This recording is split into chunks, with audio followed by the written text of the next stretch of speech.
Next, we're going to work with the spreadsheet data to clean it up so we have the data that we need in a usable format for the PRS import as well as other things you might want to use your student data for. We're going to put each period on a separate tab. So right now you can see we have one worksheet tab that says Teichen Data. What we want is one worksheet tab for each period that you teach. So I'm going to rename this first one by right-clicking on it and going to rename and just type period 3. And then I'm going to make a copy of that data so I have a tab for each period that I teach in the day. So I'm going to right-click again and go to Move or Copy, and then I'm going to create a copy, click OK, and this one I'm going to call period 2. And then I would continue to make copies of that same data until I had enough worksheets for each period of the day that I teach with all the same data on it. If I want to reorder these worksheets, I simply click on the worksheet I'd like to move and drag it to the position I'd like it in the sequence and release, and then it will reorder those worksheets in the order that I teach in the day.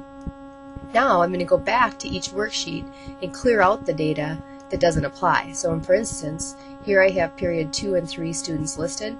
I'm in the period 2 worksheet, so I want to get rid of the period 3 student data. So I'm going to highlight those rows, go to Edit, Delete, and now I just have period 2 students in there. Period 3, same way. I highlight the rows of data that do not contain period 3 students, go to Edit and Delete, so now I just have period 3 in there, and so forth. So now each tab, when I click on it, has the data that I'm looking for the students in that period. The other thing you can do, but you do not need to do, is to clear out any columns of data that you may not use. In the PRS system, we're only going to use 3 columns: the student ID, last name, and first name. But for our purposes, you could clear out period 2 if you wanted to, because it's already identified in the worksheet tab below, or you could just leave it.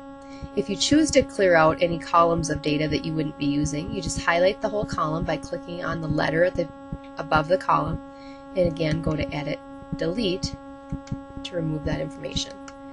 And then your final step is to do a file save to update the spreadsheet data so you have that for the future when we go in to import it into the PRS system.